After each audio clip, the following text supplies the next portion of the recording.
Hello guys, आप सभी का स्वागत है हमारे इस यूट्यूब चैनल पे जिसका नाम है स्पार्क अप विद कॉमर्स। तो आज हम लोग चालू करने वाले ओसीएम 12th स्टैंडर्ड का थर्ड चैप्टर जिसका नाम है एंटरप्रेन्योरशिप डेवलपमेंट।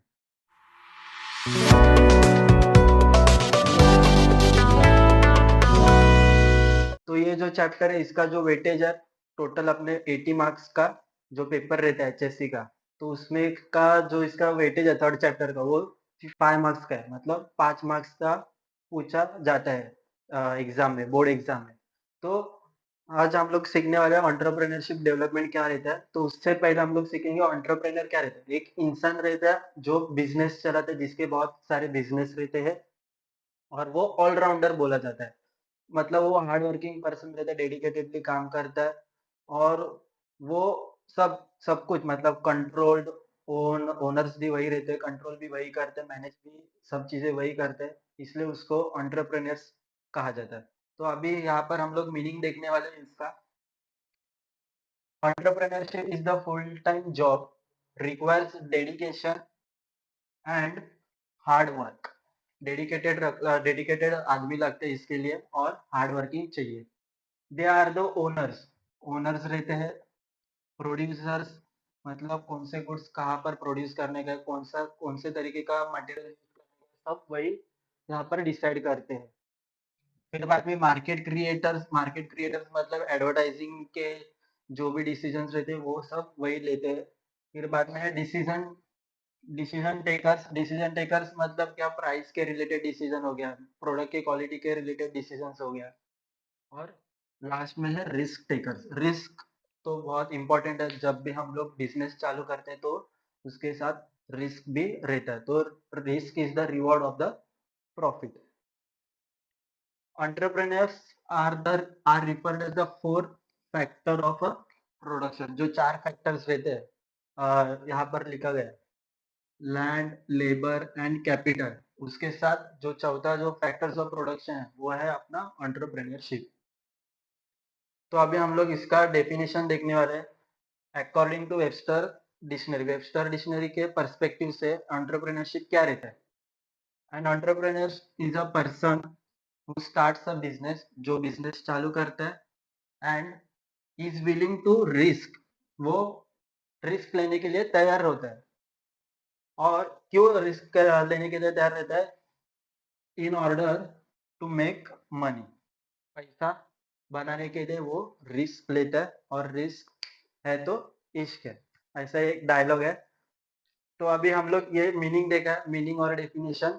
तो अभी हम लोग देखने वाले उसका अगला कंसेप्ट है जिसका नाम है characteristics of an entrepreneur. Characteristics मतलब क्या, उसके विशेषता मतलब फीचर्स। अगर आपको आगे जाके इन फ्यूचर आपको अगर एंटरप्रेनर बनने का है तो आपको ये सारी चीजें अचीव करना पड़ेगा। तो जो पहला कैरेक्टरिस्टिक्स है वो है इंटेलेक्चुअल कैपेबिलिटीज। इंटेलेक्चुअल कैपेबिलिटीज मतलब क्या, वो इंटेलिजेंस रहना चाहिए, मतलब क्रिएटिव थिंकर रहना चाहिए। उस ये जो एबिलिटी है, ये जो कैपेबिलिटी है उसको डिसीजन मेकर में या फिर डिसीजन टेकर्स में हेल्प करेगी, जिसको बोलते हैं इंटेलेक्चुअल कैपेबिलिटीज। इंटेलेक्चुअल कैपेबिलिटीज मतलब क्या, इंटेलिजेंस मतलब क्रिएटिव थिंकर। सेकेंड है अपना फ्यूचर विजन। फ्यूचर विजन मतलब क्या, वो फ्यूचरिस्टिक रहना चाहिए। फ्यूचरिस्टिक रहना चाहिए, फ्यूचरिस्टिक मतलब क्या, वो मार्केट में क्या क्या चेंजेस आ सकते हैं इन फ्यूचर कौन से भी प्रोडक्ट के रिलेटेड, तो वो उसको बोलते हैं हम लोग फ्यूचरिस्टिक विजन।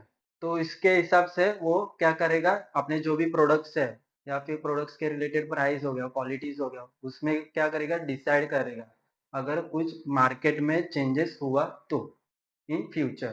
तो थर्ड वन है हमारा हार्ड वर्क। हार्ड वर्किंग रहता है एंटरप्रेनर्स। कभी कभी उसको अगर वो जो अपना एग्जिस्टिंग बिजनेस के बाद अगर वो नया वेंचर चालू करते हैं, वेंचर मतलब क्या, बिजनेस चालू करते हैं, तो उसमें भी उसको हार्ड वर्किंग करना चाहिए। और कभी कभार कुछ कुछ ऐसे मेन एरियाज है बिजनेस के, वो उसको अकेला संभालना पड़ता है, तो उसको बोलते हैं हार्ड वर्क। कभी कभी फुल टाइम भी काम करना पड़ता है। फोर्थ वन है टेक्निकल नॉलेज। टेक्निकल नॉलेज मतलब क्या, टेक्नोलॉजी के नॉलेज रहना चाहिए, उसको अपडेट करने चाहिए हर टाइम, डे टू डे। उससे क्या होगा, वो मार्केट में सर्वाइव कर सकते हैं उसका बिजनेस। तो फिफ्थ वन है हमारा communication skills. Communication skills is very important. Without communication हमारा बिजनेस ऑपरेट नहीं कर पाते, मतलब नहीं कर सकेंगे। और सिक्स्थ वन है हाईली ऑप्टिमिस्टिक। हाईली ऑप्टिमिस्टिक मतलब क्या? पॉजिटिवनेस। पॉजिटिवनेस, जो भी थिंक करेगा वो पॉजिटिवली थिंक करेगा, ना कि नेगेटिवली। तो उससे क्या होता है, अपना जो बिजनेस है, बिजनेस के ऊपर अच्छा इम्पैक्ट गिरता है हाईली ऑप्टिमिस्टिक के वजह से। और सेवेंथ वन है risk bearing capacity. Risk bearing capacity मतलब क्या? उसके उसके अंदर कैपेसिटी रहनी चाहिए, एबिलिटी रहनी चाहिए उसको रिस्क लेने के लिए। अगर वो डरता रहेगा रिस्क लेने से तो वो प्रॉफिट नहीं बना पाएगा। तो जो प्रॉफिट है वो प्रॉफिट कौन कैसा है? वो रिस्क टू रिवॉर्ड है। मतलब क्या? अगर हम लोग रिस्क लेंगे तो हम लोग को रिवॉर्ड मिलेगा। और सेवन अपना सॉरी एट वन था सेल्फ कॉन्फिडेंस। सेल्फ कॉन्फिडेंस मतलब क्या? आत्मविश्वास। मतलब जो भी करेगा वो सही कर रहा है, सही इंटेंट से कर रहा है। इसको बोलते हैं हम लोग सेल्फ कॉन्फिडेंस। तो ये कैरेक्टरिस्टिक्स थे। पहला है इंटेलेक्चुअल कैपेबिलिटीज। इंटेलेक्चुअल कैपेबिलिटीज मतलब क्या? एक क्रिएटिव थिंकर, इंटेलिजेंस रहना चाहिए। ये जो कैपेबिलिटीज है वो उसको डिसीजन टेकर्स में हेल्प कर सकती है। सेकंड है फ्यूचर विजन। फ्यूचर विजन मतलब कि वो आगे की सोचना चाहिए, मतलब फ्यूचरिस्टिक रहना चाहिए। मार्केट में आगे क्या होने वाला है, क्या हो सकता है, तो उसके हिसाब से वो लोग एंटरप्रेन्योर अपना डिसीजन ले सकते हैं, प्रोडक्ट के रिलेटेड, प्राइस के रिलेटेड उसके, या फिर क्वांटिटी के रिलेटेड, क्वालिटी के रिलेटेड। थर्ड वन है हार्ड वर्किंग। हार्ड वर्किंग मतलब क्या? कभी कभी उसको अगर नया बिजनेस चालू करने का है, एग्जिस्टिंग बिजनेस होकर भी, तो उसको उसमें बहुत ज्यादा एफर्ट्स डालने पड़ते हैं, हार्ड वर्क करना पड़ता है। और कभी कभी बिजनेस के कुछ कुछ एरियाज उसको खुद से मैनेज करना पड़ता है। फिर बाद में आता है टेक्निकल नॉलेज। टेक्निकल नॉलेज मतलब क्या? टेक्नोलॉजी का नॉलेज, मतलब कंप्यूटर्स हो गया, मशीन्स हो गया, बड़े बड़े, उसको नॉलेज रहना चाहिए, मतलब उसको अपडेट डे टू डे रहना चाहिए, अगर उसको एंटरप्रेन्योर सक्सेसफुल बनने का है। फिर फिफ्थ वन है कैरेक्टर अपना कम्युनिकेशन स्किल्स। कम्युनिकेशन स्किल्स मतलब क्या? बोलने का तरीका। जो भी रहता है सामने वाले का, मतलब कोई भी हो सकता है, कस्टमर्स हो सकता है, सप्लायर्स हो सकता है, क्रेडिटर्स हो सकता है, उनसे बातचीत करने का तरीका वो अच्छा रहना चाहिए। उससे क्या होता है, जो भी इमेज रहता है वो माइंड में, जो भी स्टेक होल्डर्स के माइंड में इमेज रहता है वो अच्छा होता है। और सिक्स्थ वन है हाईली ऑप्टिमिस्टिक। हाईली ऑप्टिमिस्टिक मतलब क्या? पॉजिटिवनेस। मतलब वो पॉजिटिव थिंकर होना चाहिए, ना कि नेगेटिव। उससे अपना जो बिजनेस का इफेक्टिवनेस है, वो एफिशिएंसी है, वो अच्छे तरीके से होता है। और सेवेंथ है risk bearing capacity. Risk bearing capacity मतलब क्या? उसके अंदर एबिलिटी रहनी चाहिए, कैपेबिलिटी रहनी चाहिए रिस्क उठाने में, रिस्क लेने में। और लास्ट वन है वो है सेल्फ कॉन्फिडेंस। सेल्फ कॉन्फिडेंस का मतलब है आत्मविश्वास। मतलब जो भी वो करेगा वो अच्छा, मतलब उसके अंदर एक बोलते हैं ना, आत्मविश्वास रहना चाहिए कि मैं जो कर रहा हूँ वो अच्छा कर रहा हूँ, अच्छे इंटेंशन से कर रहा हूँ। तो ये सब थे कैरेक्टरिस्टिक्स। हमारा नेक्स्ट कंसेप्ट है qualities of N entrepreneurship. Qualities मतलब क्या? उसका गुण। मतलब अगर आपको एंटरप्रेन्योर बनने का, सक्सेसफुल एंटरप्रेन्योर बनने का है, तो आपके अंदर कौन से गुण रहने चाहिए, कौन सी क्वालिटीज रहनी चाहिए। तो फर्स्ट क्वालिटी है डिसिप्लिन। डिसिप्लिन मतलब क्या? उसको हम लोग मराठी में बोलते हैं शिस्त पद्धत। मतलब उसको जो भी करेगा वो एकदम डिसिप्लिन से करेगा। जो भी काम करेगा वो भी एफर्ट से करेगा, मतलब हार्ड वर्किंग से करेगा। उसको हम लोग बोलते हैं डिसिप्लिन। और सेकंड है वो कॉन्फिडेंस। कॉन्फिडेंस मतलब क्या? उसके ऊपर खुद का आत्मविश्वास रहना चाहिए। मतलब जो भी काम कर रहे हो वो सही कर रहे हैं, सही जा रहे हैं। जो भी गुड्स बना रहे, जो भी गुड्स के अपना प्राइस डिसाइड कर रहे हैं, क्वांटिटी डिसाइड कर रहे हैं, क्वालिटीज के हिसाब में हो गया, तो जो भी कर रहे हो वो एकदम सही कर रहे हैं। उसके अंदर कॉन्फिडेंस रहना चाहिए, मतलब पॉजिटिव थिंकिंग रहना चाहिए इन शॉर्ट। और थर्ड वन है सेल्फ स्टार्टर। सेल्फ स्टार्टर क्यों बोला गया है? क्योंकि एंटरप्रेन्योर है कि बिजनेसमैन है, और बिजनेसमैन को खुद से सेल्फ स्टार्ट करते हैं, इसलिए उसको सेल्फ स्टार्टर कहा गया है। और फोर्थ पॉइंट है हमारा क्रिएटिविटी। क्रिएटिविटी का मतलब है इनोवेटिव। इनोवेटिव रहना चाहिए, इनोवेटिव थिंग्स क्रिएट करना चाहिए, फैक्ट्स एक्सचेंज करना चाहिए इनोवेटिव। उसको हम लोग बोलते हैं क्रिएटिविटी।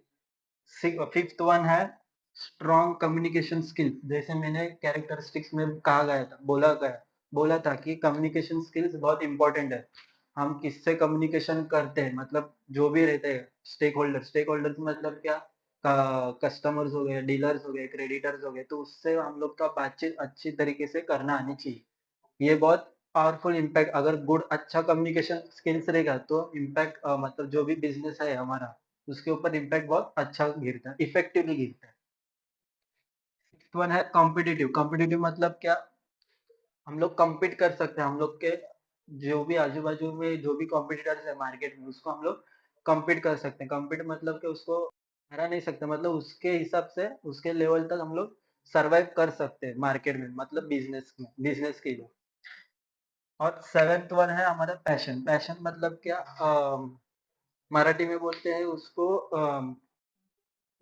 आवड, मतलब उसको बोलते हैं ना, एक इंटरेस्ट रहना चाहिए। जो भी वो कर रहा है, जो भी काम कर रहा है, उसको उस काम में उसको इंटरेस्ट रहना चाहिए, प्यार रहना चाहिए उस काम में। उसको हम लोग बोलते हैं पैशन। और 8 वन है डिटर्मिनेशन। डिटर्मिनेशन मतलब क्या? जो भी वो काम करेगा, वो उसके ऊपर बोलते हैं ना, फिक्स रहना चाहिए। कुछ भी डिफिकल्टीज़ आए, कुछ भी, बिज़नेस में कौन-सा भी रिस्क आने दे, तो वो रिस्क को हैंडल करना चाहिए। कुछ भी डिफिकल्टीज़ आए, वो उसके ऊपर टिके रहना चाहिए, मतलब स्टेप बैक नहीं लेना चाहिए उसके हिसाब से। अगर कुछ डिफिकल्टीज़ क्रिएट होता है तो उसको हम लोग बोलते हैं डिटर्मिनेशन। तो ये सब क्वालिटीज़ थे। अगर आपको सक्सेसफुल एंटरप्रेन्योर बनना है तो पहला डिसिप्लिन। डिसिप्लिन मतलब उसको हम लोग मराठी में बोलते हैं शिस्त पद्धत। सेकंड है कॉन्फिडेंस, मतलब खुद के ऊपर कॉन्फिडेंस रहना चाहिए। जो भी मैं काम कर रहा हूँ, जो भी मैं प्रोवाइड कर रहा हूँ, गुड्स या फिर सर्विसेज, वो सही है और मार्केट में उसका प्रभाव अच्छे अच्छे तरीके से गिर सकता है। और 8 वन है सेल्फ स्टार्टर। जो बिज़नेसमैन है तो उसको सेल्फ स्टार्ट करना चाहिए। वो खुद से सब चालू करता है, फिर बाद में अगर वो बड़ा इंसान बनता है तो वो दूसरों को ऑर्डर देता है।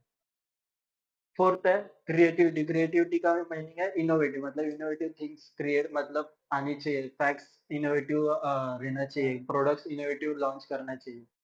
फिफ्थ वन है स्ट्रॉन्ग कम्युनिकेशन स्किल्स। बोलने का तरीका एकदम गुड चाहिए, इसका मतलब कमांड रहना चाहिए उसके कम्युनिकेशन स्किल्स के ऊपर।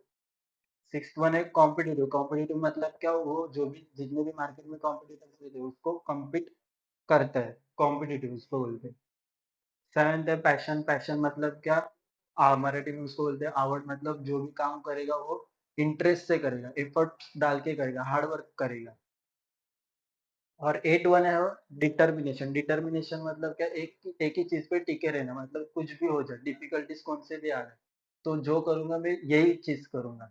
बाकी दूसरा स्टेप में मतलब मैं हटूँगा नहीं, पीछे नहीं होऊँगा, उसको बोलते हैं हम लोग डिटर्मिनेशन।